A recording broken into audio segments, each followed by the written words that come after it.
Welcome to our podcast, where we will share you bone-chilling stories, either it in our shorts or on the long video like this.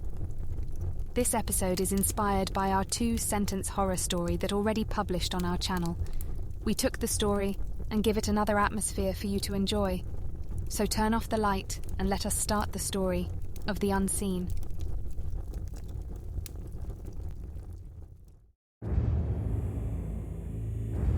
In the bustling city of Boston, a new chapter had begun for 18-year-old Ben Miller. He'd just moved into a humble apartment of his own in an antiquated building that had seen better days. Excited and somewhat apprehensive, Ben spent his first night alone in apartment 12A. The next morning, Ben woke up to find a warm imprint next to him on his bed, as though someone had lain there while he slept. This occurrence, unnerving as it was, repeated itself each morning, leaving Ben with a sense of disquietude. Soon, strange things started happening. The apartment's lights would flicker at night, and there would be an inexplicable chill in the room. And then came the faint whispers that echoed through the rooms in the dead of the night.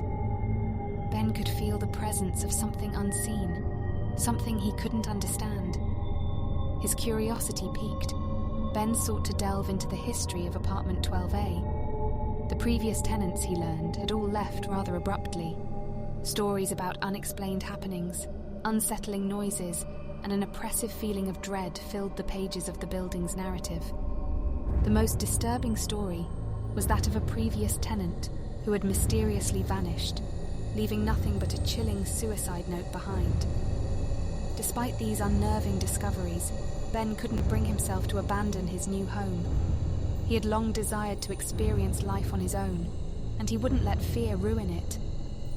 However, the situation in the apartment grew worse. The imprints on his bed turned from warm to icy cold, the whispers grew louder, and he felt the sensation of being watched intensifying.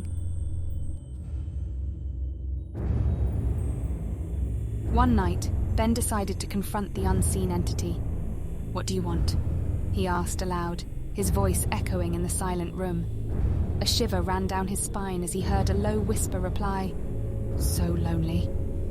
Terror began to eat at Ben, yet he held on to a sliver of sympathy for this unseen entity.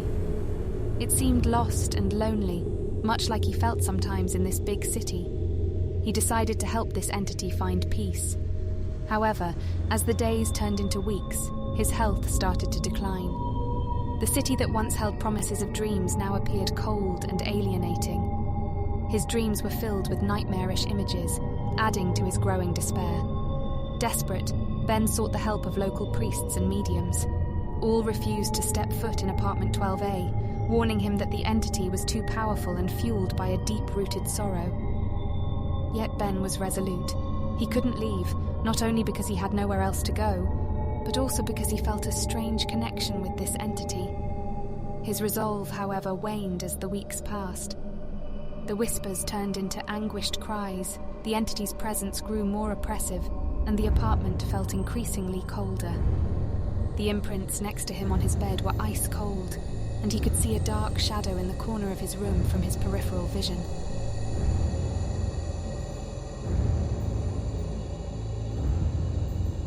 His friends from college grew increasingly worried. The bright and ambitious Ben they knew was changing, looking more and more like a ghost of his former self. His mother, living in a different city, felt a strange and unsettling fear creep into her heart. She tried calling him multiple times, but the calls went straight to voicemail, her fear amplified with each failed attempt. Then came that fateful night when the whispers grew into a deep, haunting voice echoing through the room. "No escape!" A cold fear gripped Ben, rooting him to the spot. He could feel the entity's icy presence around him, an indescribable despair filling the room. In his last moments of clarity, he managed to send a desperate text to his friends. "I need help." As his strength began to fade, he felt the room spinning around him, the cold seeping into his bones. The shadow in the corner of his room seemed to grow, its red eyes staring at him. His friends arrived at the old building with a sense of impending doom. As they forced open the door to apartment 12A, The sight that met them was beyond anything they could have imagined. The room was ice cold, and in the middle lay Ben, his body pale and his eyes wide open in fear. The imprint on the bed next to him was fresh,